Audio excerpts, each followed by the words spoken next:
श्री दुर्गाय नमः।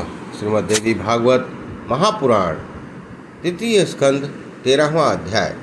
भगवान विष्णु द्वारा अंबिका यज्ञ और आकाशवाणी। राजा का जन्मेजय ने पूछा, पितामह, अपार शक्तिशाली भगवान विष्णु तो स्वयं जगत के कारण है, फिर उन्होंने भी यज्ञ किया, यह कैसे महात्मा महामते? उनके उस यज्ञ में कौन कौन से ब्राह्मण सहायक थे? उन्हें वेद का सारा रहस्य मालूम था, और जो ऋत्विज का काम कर रहे थे, परम तपस्वी मुनि जी, मुझसे यह सब बताने की कृपा कीजिए। भगवान विष्णु ने जिस प्रकार अंबिका यज्ञ किया था, उसे सुन लेने के पश्चात मैं भी उनकी शैली का अनुसरण करते हुए सावधान होकर वैसे ही यज्ञ करूँगा। व्यास जी बोले, महाभयशाली राजन, जिस प्रकार भगवती का यज्ञ विधि के साथ संपन्न हुआ था, उस समय अद्भुत प्रसंग को विस्तार से सुनो। जब भगवती भुवनेश्वरी ने अपने श्री विग्रह से 3 शक्तियों को विदा किया, तब वे तीनों शक्तियाँ ब्रह्मा, विष्णु और शंकर के रूप में पुरुष बन गई। एक एक सुंदर विमान पर उनका आसन था। उस समय उन प्रधान देवताओं के सामने भयंकर जलार्णव ही नजर आता था, अतः वे ठहरने के लिए स्थान बनाने लगे। उनके द्वारा पृथ्वी की सृष्टि हुई और उस पर वे रहे।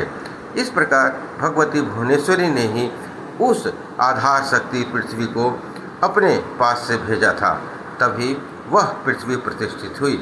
उनमें मजा मेद सटा हुआ था। वह मेद मधु कैटभ के शरीर का था। उनका संयोग होने से पृथ्वी का नाम मेदिनी पड़ गया। सबको अपने ऊपर स्नान देने का धरा और विस्तृत होने से पृथ्वी, ये नाम भी हुए।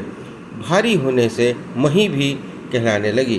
पृथ्वी महेश्वरी ने इस पृथ्वी को शेषनाग के मस्तक पर ठहराया। वे जो स्थिर रूप से धारण किए रहे, इस विचार से संपूर्ण विशाल पर्वत बनाए। जिस प्रकार काठ में लोहे की कील ठोक दी जाती है ताकि वह टस से मस न हो, उसी प्रकार ये पर्वत बनाए गए थे। महाराज, इसी के पंडित जन पर्वतों को महीधर कहते हैं। भगवती ने अपने योजन विस्तार वाले उस सुमेरु पर्वत को बहुत सुंदर रूप से सजाया। बहुत से मणिमय शिखर अपनी अद्भुत शोभा बढ़ा रहे हैं। मारीच, नारद, पुलस्त, पुलह, क्रंतु, दक्ष, प्रजापति और वशिष्ठ, ये ब्रह्मा जी के मानस पुत्र कहे गए हैं। मारीची से कश्यप जी प्रकट हुए। दक्ष प्रजापति से 13 कन्याएं उत्पन्न हुई। कश्यप जी के द्वारा उन दक्ष कन्याओं से देवता और दानव उत्पन्न हुए। तभी से कश्यपी सृष्टि चली, जिसका मनुष्य, पशु और सर्प आदि अनेक जातियों के भेद से विशाल रूप हो गया। ब्रह्मा जी के आधे शरीर से स्वयंभू मनु प्रकट हुए और उनके आधे वाम से स्त्री के रूप में शत्रुपा का आविर्भाव हुआ। उन्हीं मनु और शत्रुपा के प्रियव्रत और उत्तानपाद, ये 2 पुत्र हुए। 3 अत्यंत सुंदर और उत्तम गुण वाली कन्याएं उत्पन्न हुई। कमलयोनि ब्रह्मा जी ने इस प्रकार की सृष्टि रचकर सुमेरु पर्वत के शिखर पर एक सुंदर ब्रह्मलोक बनाया। फिर भगवान विष्णु ने लक्ष्मी जी के मनोरंजन के लिए वैकुंठ प्रकट किया।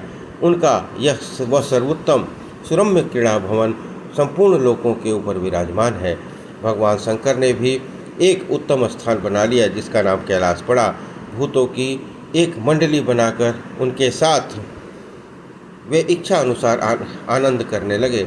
मृत्युलोक और पाताल के अतिरिक्त एक तीसरा स्वर्गलोक है, जो सुमेरु गिरी के शिखर पर विराजमान है। भली भांति रत्नों से सुशोभित उस स्थान पर देवराज इंद्र रहते हैं। समुद्र का मंथन करने से उत्तम प्रजात वृक्ष, 4 दांत वाला ऐरावत हाथी, सारी इच्छाएं पूर्ण करने वाली कामधेनु गौ, उच्च श्रेवा घोड़े और रंभा आदि बहुत सी अप्सराएं निकली। स्वर्ग को सुशोभित करने वाले इन सबको इंद्र ने अपने पास रख लिया। इसके बाद समुद्र की धन्वंतरी और चंद्रमा प्रकट हुए, जो एक गणों के साथ स्वर्ग में रहकर शोभा पा रहे हैं। राजेंद्र, इस तरह 3 प्रकार की सृष्टि उत्पन्न हुई। देवता, पशु, मानव आदि अनेक भेद से यह सृष्टि कल्पित है। संचित कर्म के अनुसार अंडज, पिंडज, स्वेदज, उद्भिज इस चार प्रकार के भेदों से जीवों की सृष्टि हुई है। इस प्रकार सृष्टि का कार्य संपन्न करके ब्रह्मा, विष्णु और शंकर ये सभी महानुभाव अपने अपने दिव्य स्थान में आनंद पूर्वक रहते हुए इच्छा अनुसार काम करने लगे। जो सृष्टि प्रचलित हो जाने पर भगवान विष्णु लक्ष्मी जी के परामर्श से अपने दिव्य भवन में आनंद करने लगे। एक समय की बात है, भगवान विष्णु वैकुंठ में विराजमान थे। इतने में उन्हें अमृत के समुद्र में सुशोभित होने वाला मणिद्वीप याद आ गया, जहाँ उन्होंने महामाया की झांकी की थी तथा उन्हें पावन मंत्र भी मिला था। उस परम शक्ति का स्मरण होने के पश्चात अब वे उनसे पृथक न रह सके। फिर तो उन लक्ष्मीकांत श्री हरि ने मन में अंबिका यज्ञ करने की बात आ गई। अतः वे अपने भवन से नीचे उतर आए, महादेव जी को बुलाया। ब्रह्मा, वरुण, इंद्र, कुबेर, अग्नि, यम, वशिष्ठ, कश्यप, दक्ष प्रजापति, वामदेव, बृहस्पति भी बुलाए गए। अत्यंत विस्तार के साथ ये यज्ञ संपन्न करने के लिए सब सामग्रियाँ एकत्रित की गई। महामूल्यवान सभी सात्विक और मनोहर साधन सामग्री जुटाई गई। शिल्पियों द्वारा एक विशाल यज्ञशाला बनाई गई। उत्तम व्रत का पालन करने वाले 27 परम श्रेष्ठ ब्राह्मण ऋज्विक रूप में वर्ण किए गए। अग्नि स्थापन करने के लिए एक स्थान बनवाया और पुनः बड़ी बड़ी वेदियाँ बनवाई। ब्राह्मण लोग बैठकर देवी के बीजक मंत्र अर्थात माया बीज का जप करने लगे। विधि पूर्वक प्रचलित हुई अग्नि में उन श्रेष्ठ ब्राह्मणों द्वारा अभीष्ट पदार्थ का हवन आरंभ हो गया। अत्यंत आहुतियों के पश्चात आकाशवाणी हुई। भगवान विष्णु को सुनाते हुए बड़े मधुर अक्षरों में स्पष्ट स्वर से शब्द सुनाई देने लगे। विष्णु, तुम हमारी देवताओं की सदा सर्वोत्तम स्थान प्राप्त करो। देव समुदाय में तुम आदरणीय, पूजनीय और शक्तिशाली होकर शोभा पाओगे। ब्रह्मा आदि तथा इंद्र प्रभृति संपूर्ण देवता तुम्हारी पूजा करेंगे। विष्णु, भूमंडल पर तुम्हारी भक्ति से सुसंपन्न अनेकों मानव जीवन धारण करेंगे। तुम इन संपूर्ण मनुष्यों को उत्तम वर दोगे, इसमें कोई संशय नहीं है। समस्त देवताओं का मनोरथ पूर्ण करने की तुम में शक्ति होगी। तुम परम परमेश्वर कहलाओगे। संपूर्ण यज्ञों में तुम्हारी प्रधानता रहेगी। सभी याज्ञिक तुम्हें पूजेंगे। यही नहीं, सारी जनता तुम्हारी पूजा करेगी और तुम वरदाता बनकर रहोगे। दानवों द्वारा सताए जाने पर देवता तुम्हारी सेवा में उपस्थित होंगे। पुरुषोत्तम, तुम उस प्रकार संपूर्ण देवताओं को अपनी शरण में स्थान दोगे। सारे पुराणों और विस्तृत वेदों में तुम्हारी विपुल कीर्ति गाई जाएगी। तुम निश्चय ही सबके परम आराध्य देवता होगे। तब जब भूमंडल पर धर्म का ह्रास होगा, तब शीघ्र अपनी अंशावतार धारण करके धर्म का धारण करना तुम्हारा प्रथम कर्तव्य होगा। तुम्हारे सभी परम प्रसिद्ध अवतार धरातल पर एक एक करके प्रकट होंगे। महात्माओं द्वारा उन अवतारों का सम्मान होगा। माधव, सभी अवतार अनेक योगियों से संबंध रखेंगे। मधुसूदन, अखिल जगत में तुम्हारी प्रसिद्धि होगी। सभी अवतारों में तुम्हें शक्ति का सहयोग प्राप्त होगा। संपूर्ण कार्यों को संपन्न करने वाली वह शक्ति तुम्हारे अंश से प्रकट होगी। वाराही, नरसिंही आदि से भांति भांति के वे शक्तियाँ होंगी। उनके हाथ में अनेक प्रकार के आयुध होंगे। उनकी आकृति बड़ी सुंदर होगी और सभी आभूषण उनकी शोभा बढ़ाते रहेंगे। माधव, उन्हीं शक्तियों के साथ रहकर तुम देवताओं का कार्य संपन्न करोगे। मेरे वरदान के प्रभाव से सभी कार्य तुम्हें सुलभ हो जाएंगे। तुम कभी भी उन शक्तियों का तिरस्कार मत करना।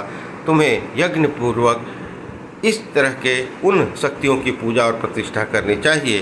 प्रतिमाओं में भावना करके पूजा करने पर निश्चय ही भारतवर्ष में मनुष्यों को संपूर्ण कामनाएं की पूर्ण कर देगी। देवेश, साथ में उन शक्तियों का और तुम्हारा भी यश दिशा विदिशा में फैल जाएगा। 7 द्वीपों में एवं समस्त भूमंडल में कीर्ति विख्यात हो जाएगी। महाभाग संसार में सकाम पुरुष अपनी अभिलाषा पूर्ण होने के लिए तुम्हारी और उन शक्तियों की उपासना करेंगे। हरे अनेक प्रकार के अभिप्राय रखने वाले वे मानव पूजा के अवसर पर वैदिक मंत्रों और नाम जप के द्वारा निरंतर आराधना में तत्पर रहेंगे।